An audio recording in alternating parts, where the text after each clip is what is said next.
नमस्कार, मैं डॉक्टर शैलेंद्र कुमार सिंह, राजकीय महाविद्यालय भतरोज खान अल्मोड़ा। आज का हमारा मुख्य विषय है व्यष्टि अर्थशास्त्र के अंतर्गत उत्पादन फलन। वास्तव में इसके अंतर्गत हम यही जानेंगे कि उत्पादन फलन किसे कहते हैं तथा उत्पादन फलन कितने प्रकार के होते हैं, जैसे कि अल्पकालीन उत्पादन फलन और दीर्घकालीन उत्पादन फलन। तो आइए हम प्रारंभ करते हैं। सबसे पहले प्रश्न, उत्पादन फलन क्या है? परंपरागत उत्पादन सिद्धांत में एक वस्तु के उत्पादन के लिए प्रयोग होने वाले स्रोतों को उत्पादन के साधन कहते थे। उत्पादन के साधनों को आजकल आगत कहते हैं, जिसके अंतर्गत उत्पादन की प्रक्रिया में भूमि, श्रम, पूंजी और संगठन की सेवाएं आती हैं। वहीं निर्गत शब्द विभिन्न आगतों द्वारा उत्पादन की गई वस्तुओं को निर्देशित करता है, अर्थात जब हम आगतों को लगाते हैं तो उसके परिणाम स्वरूप जो हमें आउटपुट या निर्गत या उत्पादन प्राप्त होता है, इसके परिणाम स्वरूप जब हम आगतों को लगाते हैं तो हमें निर्गत प्राप्त होता है। और ये वास्तव में एक निश्चित संबंध इसके बीच मध्य कार्य करता है। एक निश्चित निर्गत के उत्पादन के लिए विभिन्न आगतों के संयोग की समस्या को हम वास्तव में उत्पादन फलन के अंतर्गत डिस्कस करेंगे।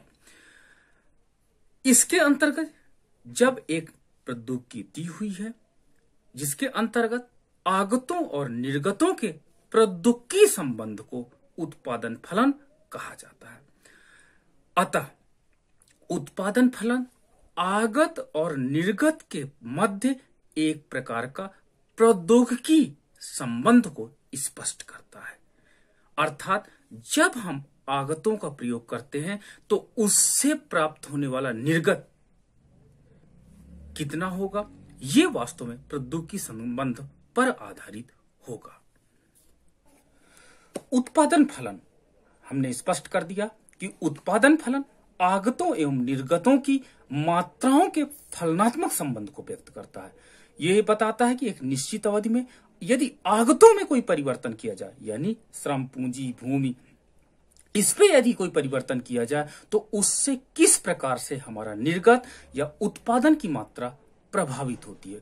प्रोफेसर स्टिंगलर के शब्दों में उत्पादन फलन उत्पादकीय सेवाओं की आगत की दरों और वस्तु के उत्पादन के दर की बीच के संबंध को, संबंध की जगह हम तकनीकी संबंध को स्पष्ट करता है, अर्थात Q is the function of CL, अर्थात उत्पादन पूंजी, श्रम या अन्य आगतों द्वारा निर्धारित होता है।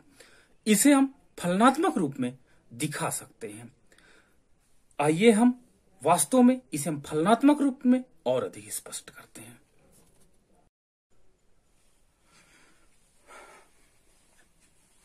आइए हम देखते हैं कि उत्पादन फलन कितने प्रकार का होता है तथा इनके मध्य क्या संबंध होता है।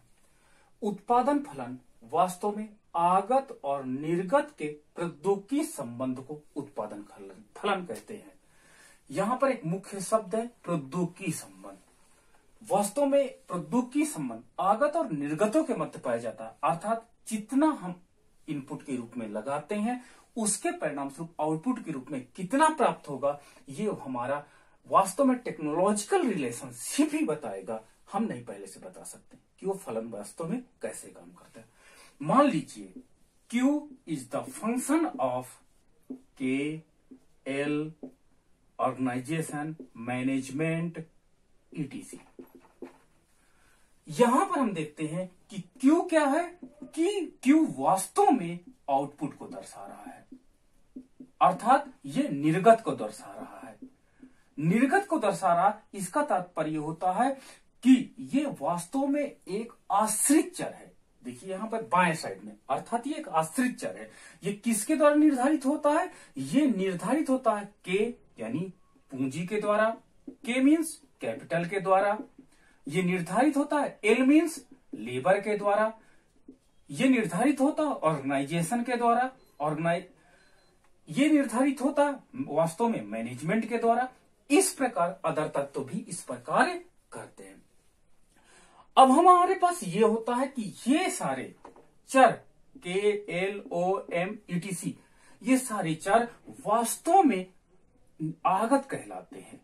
जब इन आगतों को लगाते हैं तो हमें वास्तव में निर्गत प्राप्त होता है और इनके बीच में एक प्रकार का प्रौद्योगिकी संबंध होता है जिसे हम यहाँ पर एफ या फलनात्मक संबंध से यहाँ पे स्पष्ट करते हैं कि यदि आगतों को निश्चित मात्रा में लगाया जाए तो निर्गत हमें कितना प्राप्त होगा।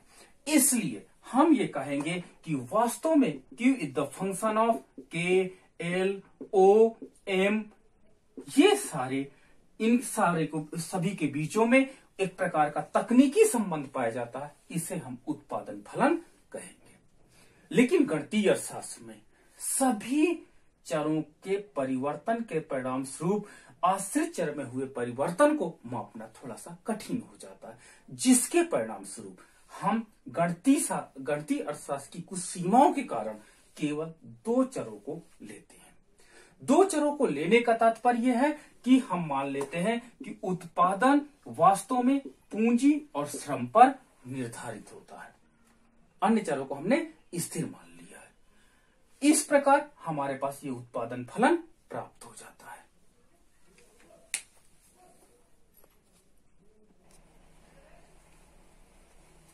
अब हम चर्चा करेंगे कि उत्पादन फलन कितने प्रकार का होता है।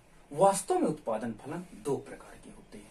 एक हमारा होता है शॉर्ट रन प्रोडक्शन फंक्शन और दूसरा होता है शॉर्ट रन प्रोडक्शन फंक्शन और दूसरा होता है लॉन्ग रन प्रोडक्शन फंक्शन।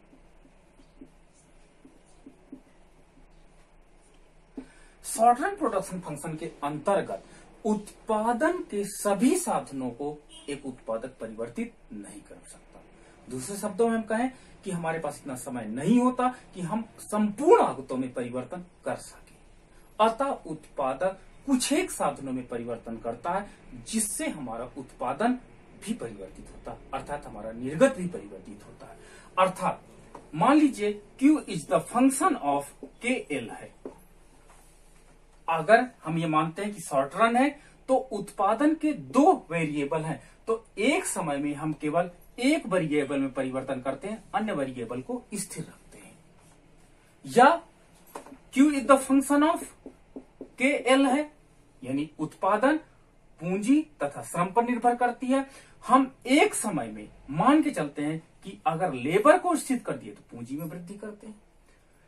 ऊपर वाले में हमने देखा कि जब हम अर्थव्यवस्था में एक समय में एक साधन को स्थिर रख के अन्य साधन को बढ़ाते हैं या अन्य साधन को स्थिर रख के एक साधन को बढ़ाते हैं, यानी हमारे पास इतना समय नहीं होता अल्पकाल में कि हम उत्पादन के सभी साधनों को बढ़ा सकें।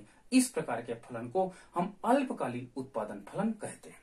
वहीं जब उत्पादक के पास इतना समय हो कि उत्पादन के सभी संसाधनों में यानी संपूर्ण आगतों में परिवर्तन करे, जिसके परिणाम स्वरूप निर्गत में भी परिवर्तन हो, तो इस प्रकार के उत्पादन फलन को वास्तव में हम दीर्घकालीन उत्पादन फलन कहते हैं।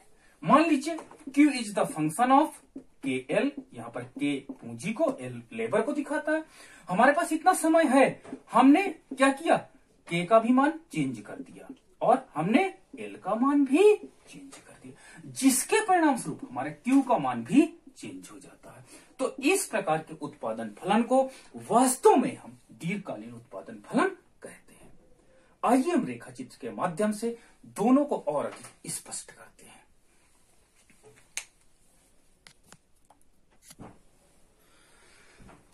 अब हम उत्पादन फलनों में सबसे पहले प्रथम प्रकार के उत्पादन फलन अल्पकालीन उत्पादन फलन पर चर्चा करेंगे। अल्पकालीन उत्पादन फलन वो उत्पादन फलन होता है जहां पर उत्पादक के पास इतना समय नहीं होता कि इस उत्पादन के संपूर्ण आगतों में परिवर्तन कर सके, अतः इसमें कुछ एक संसाधनों में ही परिवर्तन करता है। यहां पर हम मान के चलते हैं कि हमारे पास दो संसाधन है, Q the function of K और L है, दो है। यहां पर Q आपको क्या दिखा रहा है, आउटपुट को रिप्रेजेंट कर रहा है। K किसको दिखा रहा है, कैपिटल को, पूंजी को दिखा रहा है। L किसको दिखा रहा है, लेबर को दिखा रहा है।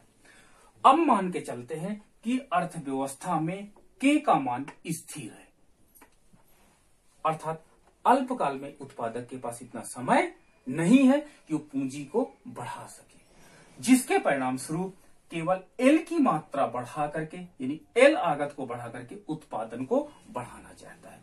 तो मान लीजिए Q is the function of के स्थिर है, एल की मात्रा हमने बढ़ा करके कितनी कर दिया, L1 कर दिया, जिससे उत्पादन भी बढ़ के कितना हो गया, Q1 हो गया। तो इस प्रकार हमने देखा क्या कि वास्तव में स्थिर संसाधन पूंजी के साथ जब श्रम की मात्रा बढ़ाते हैं तो उत्पादन भी प्रभावित होता है। इस प्रकार का उत्पादन फलन जो होगा वो वास्तव में, नीचे हमने क्या किया, लेबर ले लिया, क्योंकि हमने यहाँ पर स्थिर क्या मान लिया, पूंजी को मान लिया। यहां पर हमने आउटपुट को ले लिया, उत्पादन को ले लिया, आउटपुट को ले लिया। अब हमने देखा कि प्रथम फलन हमारे पास कुछ ऐसा है, Q is the function of के स्थिर के साथ L। जब हमने L की मात्रा बढ़ाते हैं तो L की मात्रा बढ़ाने के बाद ये शिफ्ट कुछ ऐसे होगा, Q1 is the function of K dash L1। अब हम देखते हैं ये इसका मूल बिंदु समान रहेगा, बस ये ऊपर की ओर जब श्रम की मात्रा बढ़ाते हैं तो उत्पादन भी बढ़ता है, इसलिए ऊपर की ओर शिफ्ट हो जाता है। और जो इसकी ढाल है, ये उत्पादन फलन की जो ढाल है, ये मार्जिनल प्रोडक्टिविटी ऑफ लेबर को रिप्रेजेंट करती है। यानी जो उत्पादन फलन की ढाल है, अगर ये कम ढाल वाला है तो मतलब marginal production of the labour कम है, लेकिन अगर अधिक ढाल है तो marginal productivity of the labour ज्यादा है। इस प्रकार ये ढाल ये रिप्रेजेंट करती है। वहीं अगर हम मान लेते हैं कि श्रम स्थिर है, पूंजी की मात्रा बढ़ाई जा सकती है, तो भी हम ये देख सकते हैं डायग्राम में कि इकोनॉमी में Q is the function of के एल है और एल की मात्रा स्थिर है, तो Q बराबर फंक्शन ऑफ, अगर हम K का मान बढ़ाकर K1 कर देते हैं तो उत्पादन भी बढ़ जाता है।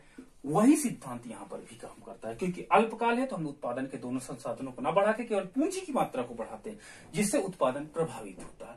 तो यहां पर जो मार्जिनल प्रोडक्टिविटी निकलेगी, किसकी निकलेगी, कैपिटल की निकलेगी।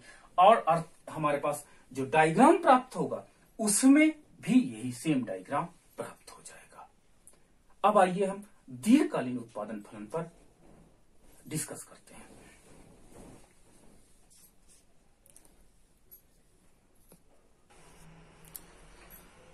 वास्तव में दीर्घकाल वो समय होता है जब उत्पादक के पास इतना समय होता है कि वो मांग के अनुसार पूर्ति में परिवर्तन कर सके, तो इसे हम दीर्घकाल कहते हैं। दीर्घकाल में उत्पादक उत्पादन फलन में आगतों में, सभी आगतों में परिवर्तन एक साथ कर सकता है, जिसके परिणाम स्वरूप उत्पादन में भी परिवर्तन देखा जाता है। मान लीजिए हमारे पास उत्पादन फलन Q बराबर Q the function of K और L है। यहां पर Q उत्पादन को या निर्गत को दर्शाता है, K कैपिटल है, L लेबर है। उत्पादक का दीर्घकालीन उत्पादन फलन है, अर्थात दीर्घकाल में उत्पादक के पास इतना समय होता है कि वो K में भी परिवर्तन n टाइम कर सकता है और L में भी परिवर्तन n टाइम कर सकता है। जब देखो दोनों में n टाइम्स, दुगुना तिगुना चार गुना जो भी हो, n का मान जो भी हो, दुगुना कर दिया, तिगुना कर दिया, चार गुना कर दिया, तो n में परिवर्तन करते हैं तो उसके परिणाम स्वरूप आउटपुट भी n टाइम्स चेंज हो जा रहा है। इस प्रकार हमने देखा K में भी परिवर्तन हुआ, इस प्रकार हमने देखा L में भी परिवर्तन हुआ। K और L दोनों में परिवर्तन होने के कारण हमारा उत्पादन भी परिवर्तित हो जाता है n times. n times equal हो सकता है, ग्रेटर देन हो सकता है, लेस देन हो सकता है। अगर इक्वल है तो यानी पैमाने का स्थिर प्रतिफल काम कर रहा है। अगर ये ग्रेटर देन है, यहाँ पर ग्रेटर देन की वैल्यू आ जाती है, तो हम कहेंगे कि वास्तव में वृद्धिमान पाया है। और अगर ये लेस देन हो जाए, यानी जिस अनुपात से श्रम तथा पूंजी को हम बढ़ाते उस अनुपात से उत्पादन न बढ़े, तो हम कहेंगे वास्तव में ह्रासमान पैमाने का प्रतिफल कार्य कर रहा है। आइए हम रेखा चित्र देखते हैं। रेखा चित्र में हम ये देखते हैं कि हमने आधार अक्ष पर लेबर को ले लिया और हमने लंब अक्ष पर कैपिटल को ले लिया। ये हमारे पास एक्स एक्सिस है, ये हमारे पास वाई एक्सिस है, ये हमारे पास आइसो प्रोडक्ट कर्व है IPC 100। हम यहां पर देख रहे हैं कि लेबर की इतनी मात्रा L1 और कैपिटल की K1 मात्रा से हम इक्विलिब्रियम पॉइंट E पर है। जब हमने दोनों संसाधनों को बढ़ा दिया n times, n times labour और n टाइम्स कैपिटल, तो हमारा उत्पादन फलन दाहिनी ओर शिफ्ट हो जा रहा है। दैट इज IPC मान के चलते हैं 200 पे आ जाते हैं, और हमारे पास n टाइम्स हमने लेबर बढ़ा दिया और n टाइम्स हमने कैपिटल बढ़ा दिया, जिससे हम E से कहां पर आ जाते हैं, E1 पर आ जाते हैं। इस प्रकार हम देखते हैं कि श्रम की मात्रा और पूंजी की मात्रा बढ़ाने, दोनों एक साथ बढ़ाने पर हम देखते हैं कि हम ऊंचे आइसो प्रोडक्ट करों पर आ जाते हैं। तो इस प्रकार ये जो फलन है ये हमारा दीर्घकालीन उत्पादन फलन को रिप्रेजेंट करता है, यानी Q is the function of, यहां पर KL है और यहां पे Q is the function of क्या हो जाएगा, NK, NL है, अर्थात n टाइम इन दोनों को बढ़ाने पे ये भी n टाइम्स बढ़ रहा है। इस प्रकार हम देखते हैं कि उत्पादन फलन वास्तव में आगत और निर्गत के मध्य तकनीकी संबंध को दर्शाता है, जिसे हम फलनात्मक संबंध के रूप में भी चर्चा कर सकते हैं। और जब हम अल्पकाल में इतना हमारे पास समय नहीं होता कि हम उत्पादन के दोनों संसाधनों को बढ़ा सके, तो एक संसाधन को स्थिर रख के या अन्य संसाधनों को स्थिर रखकर केवल एक संसाधन को बढ़ाते हैं तो उत्पादन में भी वृद्धि देखने को प्राप्त होती है। तो इसे हम इस प्रकार के फलन को अल्पकालीन उत्पादन फलन कहते हैं। जब हम उत्पादन के संपूर्ण आगतों में परिवर्तन करें, यानी जितने हमारे पास आगत हैं, श्रम, पूंजी, भूमि, संगठन, शासी आदि इत्यादि, यदि सभी में एक साथ परिवर्तन कर सके, सारे स्वतंत्र चरों में एक साथ परिवर्तन करें, उसके परिणाम स्वरूप आश्रित चर में भी परिवर्तन देखने को मिले, तो इस प्रकार के उत्पादन फलन को हम दीर्घकालीन उत्पादन फलन कहते हैं। इस प्रकार ये इस टॉपिक के अंतर्गत हमने दोनों प्रश्नों का उत्तर कि उत्पादन फलन क्या है और वास्तव में ये कितने प्रकार का होता है, इसका उत्तर प्राप्त हो जाता है। धन्यवाद।